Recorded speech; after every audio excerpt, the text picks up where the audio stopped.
Cuman gue nggak tahu isu persisnya sih karena belum sempat ngulik juga gitu. Cuman ya maksud gue ya udah sih, ya bukan ya udah sih ya, emang itu penting sih maksud gue. Mereka kan digaji pakai duit rakyat ya. Cuman maksud gue daripada lu marah-marah gitu, mending ya lu ngapain kek gitu yang bikin lu nggak stres. Masalahnya lu WFH aja udah stres, terus nambah kayak gitu lagi lu jadi marah-marah tambah stres lagi sih. Iya, gue setuju sama statement itu sih. Gua kalau melihat kondisi politik ya, daripada komplain apa yang udah dilakuin sama pemerintah nih, karena kan kita juga seperti biasa tidak bisa berharap hal orang lain ya, orang lain. Gue tidak bilang hanya pemerintah, kita mengharapkan orang lain aja itu udah salah gitu. Kita harusnya hanya berharap kepada diri kita sendiri saja. Nih, Mas Bay kok hilang? Wah, Mas Bay hilang anjay. Ya jadi karena kan kita nggak bisa berharap juga sama pemerintah dan orang lain ya. Ya berharap sama hal lain di luar kontrol kita sih itu salah sih sebetulnya kalau menurut gua. Ya kalau mau berharap ya berharap aja sama diri lu sendiri dan sama Tuhan. Wih, sedap sekali ya pembicaraan saya. Jadi ya mendingan lu take action aja apa yang bisa lu lakuin buat Gue udah Shinchan mabok. buat bantuin orang di sekitar lu ya lakuin aja gitu daripada ngomelin staff sus dan lain-lain. Iya. Karena gue inget quotes dari Jerings SID. Ini kan pernah bilang tuh, daripada mengutuk dalam kegelapan lebih baik menyalakan lilin. Ya gue sih lebih milih menyalakan lilin sih. Gold sih men gitu. Entrasol. Ya, itu adalah pesan yang baik. Disponsori oleh Shinchan habis minum Entrasol. Tapi emang bener sih men. Ya sosial media gue liat tuh orang-orang pada marah-marah, ngujat sana sini. Ya, gue mikirnya gini nih, sebelum ada COVID itu orang udah mulai marah-marah ya, emang itu expected ya. Cuma ketika ada COVID ini gue ngelihat tuh orang makin kesini bukannya makin kayak bergandengan gitu, kayak ya udahlah kita kondisinya lagi pada susah begini, malah makin kelihatan kayak ngomelin sana, ngomelin sini, pemerintah gimana sih, pemerintah ini lockdown.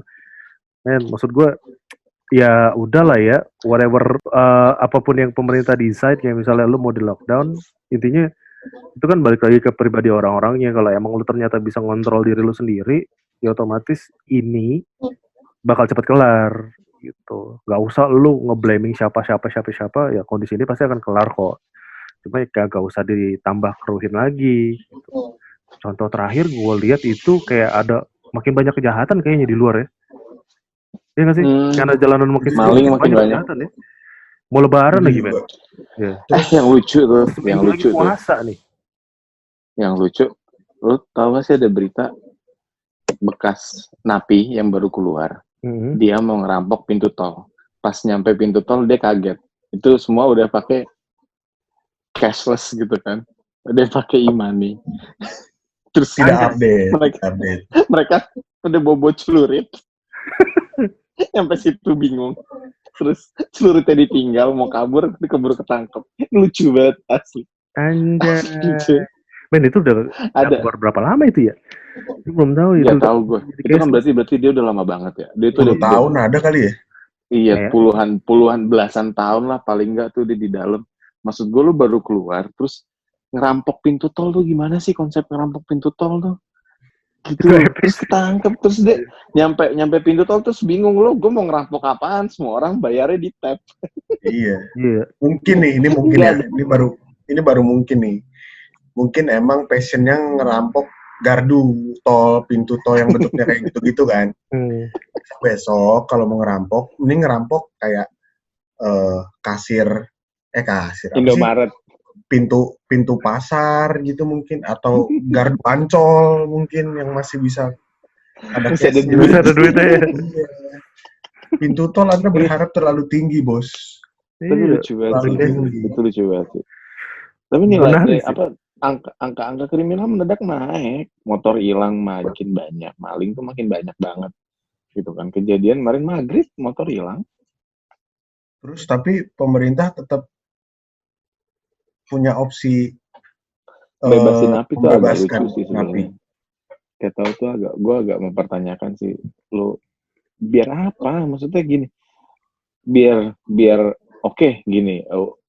Dan ini gue aja ya, maksudnya apa sih awam gue aja nih, soto-sotoyan gue aja gitu.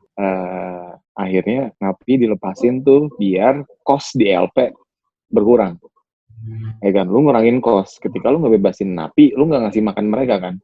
Kos di LP berkurang. Ya kan, anggaran di LP bisa lu potong nih di lembaga pemasyarakatan gitu kan. Nah, terus ketika mereka melepaskan napi itu, mereka tahu napi-napi ini kemungkinan nggak punya apa-apa untuk keluar nih sekarang nih. Nggak punya modal buat hidup di situasi yang lagi sesusah ini. Iya kan? Setelah susah kayak gini, mereka pasti, ini napi pasti akan kelayapan, makan keluar gitu. Harapannya mungkin ini napi kena corona, kena COVID ini, terus mereka meninggal. Meninggal karena virus. Genocide. Iya, kan pikiran gue aja nih gitu. Jadi pemerintah tuh mau bikin genocide dengan cara halus aja mungkin gitu. Atau memang kayak kan sekarang pun biar mereka keluar, kalaupun mereka melakukan kejahatan lagi, tembak. Kayak kemarin kan. Maling motor ya? Iya, begal kan. Yang kejar-kejaran itu di Ngurah Rai itu Jakarta Timur, Klender.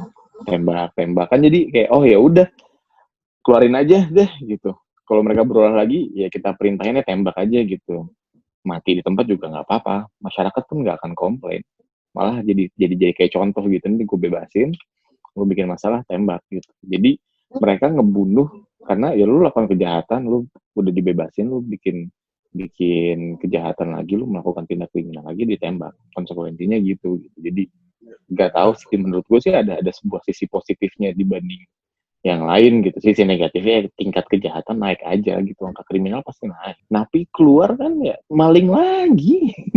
Ya karena kan ada napi yang mereka kan nggak ada uang ketika dia keluar, nggak punya lapangan pekerjaan, belum tentu keluarganya mereka mau nerima mereka juga. Itu kan sedih lah ya men. Maksud gue ya di kondisinya lagi susah kayak gini gitu, yang harga makanan atau harga pangan tuh naik 2 kali lipat. Menurut gue mereka juga pasti kaget kan keluar lagi. Iyalah, gue ini makanan segini mahal banget. Iya, mahal banget. Kan gitu. Gimana caranya biar perut kan, gue tuh kenyang gitu. Itu yang jadi permasalahan mereka.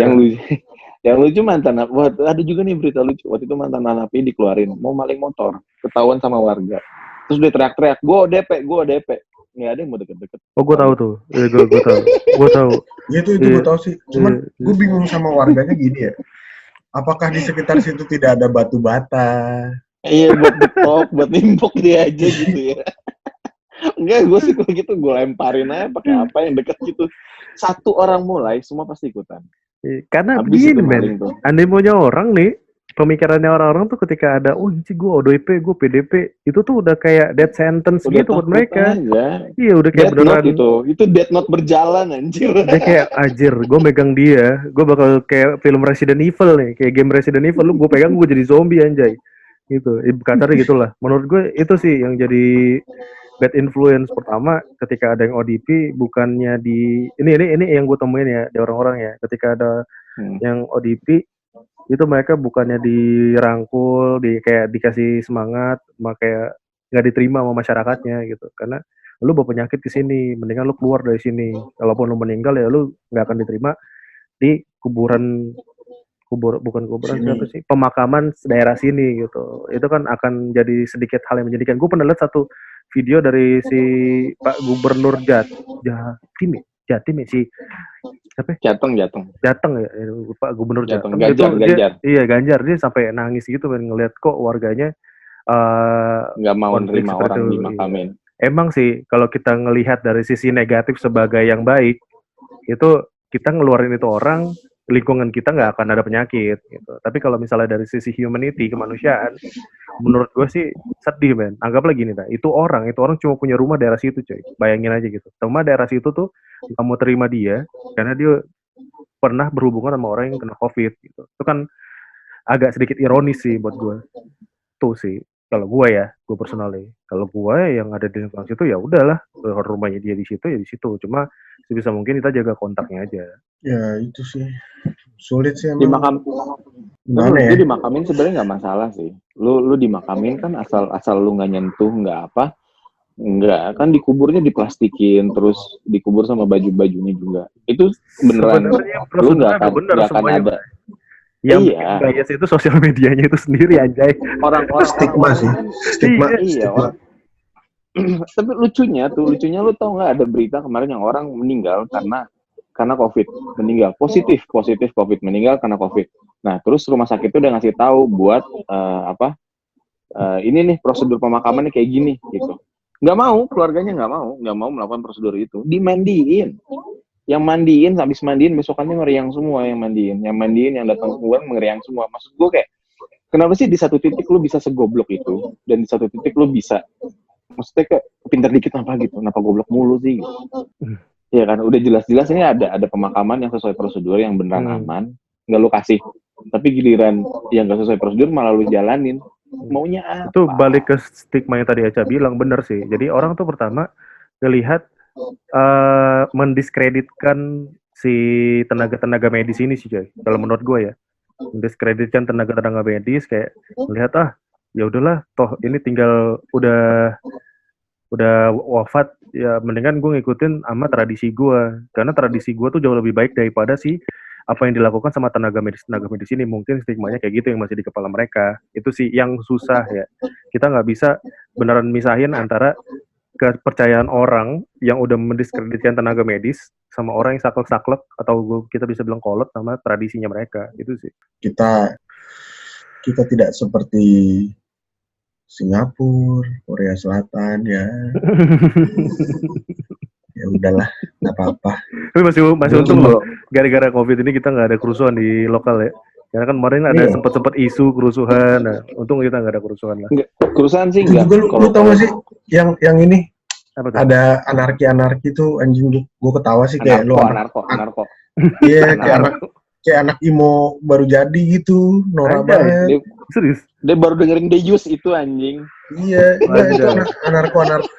Sosok kena serenade. Iya, jarah, bakar. Dia kan pilok-pilokin tuh di mana-mana kan, provokasi. Maksud gue rambutnya begini juga sih? Gitu. Nggak tahu sih. Nggak, rambutnya jigrik kayak spike gitu. Iya, imo pada masanya gitu loh. Cuma ya kayak blow on aja sih. Maksud gue, lu udah kayak gini terus lu masih mau jarah. Bukannya lu sama-sama nih bantuin teman-teman lu juga gitu, rakyat juga sama, susah juga sama kayak lu, nggak usah banyak tingkah, gitulah. Iya. Yang lebih banyak gue tuh orang pada mengasihani dirinya sendiri, padahal orang-orang di luar tuh banyak yang sulit juga gitu. Kayak misalnya nih, ya oke lah kita bertiga nih stres cuman ya. Kita bertiga tuh kayak anjir kok kita hidup kita begini. Tapi kan kadang kita mikir nih, yang bikin gua masih masuk akal adalah ketika gua ngelihat para tukang pecel lele ya, ketika mereka jualan, mereka pasti kehilangan omsetnya juga ketika nggak ada orang yang lewat di situ. Anggaplah gini dah, pecel lele kemungkinan mereka ada di ojek online kan dikit kan? Ya nggak sih? Ya, otomatis lu datang mesti drive in, ya, lu mesti datang, lu beli di tempat, habis itu either lu mau bawa pulang atau makan situ. Nah, pemasukan mereka pasti berkurang juga. Terus yang kedua, tukang kopi keliling, coy. Tukang kopi keliling, ini orang-orang udah pada nggak ngantor. Ketika kita ngantor semua, tukang kopi keliling tuh omsetnya gede banget, coy. Kalau sekarang, tukang kopi keliling tuh udah pasti otomatis akan berkurang omsetnya. Maksud gue, ya mencobalah bersyukur lah. Gak usah ngasihanin diri sendiri. Kayak gue liat di Instagram tuh banyak yang sering, aduh nih kita nggak sanggup makan gini. Padahal masih banyak orang yang sulit juga gitu. Ketika dia ada di rumah mati, ketika keluar resiko matinya juga ada gitu sih. Iya. Itu yang lucu, benar-benar nggak punya pilihan. Iya, they have no choice. Kita masih untung ada pilihan ya, alhamdulillah. Ada, lu dengar nggak sih berita ibu dan anak mati gara-gara cuman minumin air galon doang selama seminggu apa berapa lama gitu? Nah, sekeluarga mati karena nggak bisa makan. Iya, ada berita itu. Mereka cuma bisa minum air galon karena nggak punya duit buat beli makanan gitu. Terus di satu sisi ada orang yang dapat bantuan, maksudnya kayak bantuan non tunai gitu ya, bantuan dari pemerintah, bantuan pangan yang beras dan segala macam. Terus mereka komplain, kok gue cuma dapat segini gitu. Sedangkan ada orang yang mati karena nggak bisa makan, cuman nggak bisa makan. Untung orangnya nggak ketemu Eca ya. Kalau ketemu Eca gue nggak tahu tuh. Lu bangsat tuh kagak bersyukur gitu. Dagingnya gue bagi-bagiin kayak nggak bisa makan. Asli, ironis banget. Nggak ngerti men. Aduh, asli epic sih. perbincangan kita kali ini cukup banyak yang bermanfaat juga ya. Ini nggak kerasa udah cukup lama juga nih kita ngobrol. Karena saking lamanya juga kita nggak ngobrol, jadi banyak juga nih. Jadi banyak banget. Mari kita bantu doakan biar musibah ini cepat selesai, biar aktivitas kembali normal lagi, ya masyarakat juga bisa mingle satu sama lain, rangkul satu sama lain, bisa tos-tosan lagi, bisa sebat bareng lagi kita tanpa harus worry, nggak pakai masker. Ya. Itu yang pengen gue rasain sih. Kita kayak berasa kayak diubah menjadi peradaban baru ya. Tapi ya let's bear with it lah. Ya. New normal sih ini. New normal. Karena udah sebulan kayak gini, lu bisa bilang ini the new normal gitu. Jadi ini adalah normalnya sekarang gitu. Kalau ada yang bilang ini nggak normal dan segala macam, ya nggak bisa, ini normal. Sekarang tuh normalnya seperti ini. Ini adalah keadaan normal di situasi sekarang gitu. Kalau ke depan, ya itulah kenapa manusia kan punya kemampuan adaptasi gitu. Jadi untuk gini-gini gue nggak bisa bilang, oh ini keadaan nggak normal. Enggak, ini normal. Macan juga ini bisa adaptasi ya. Seperti ini. Ntar tengah jalan ada macan. Maka dari itu kan kita dikasih kelebihan. Iya. Tuh kayak apokalips. Oke lah. Tapi kalau gara-gara zombie apokalips, gue kebayang Kingdom sih asli. Gue seneng banget kalau Kingdom kejadian di sini. Nah, buat lu pada yang nonton video ini, Mas Bay nanti bakal banyak review tentang film ya.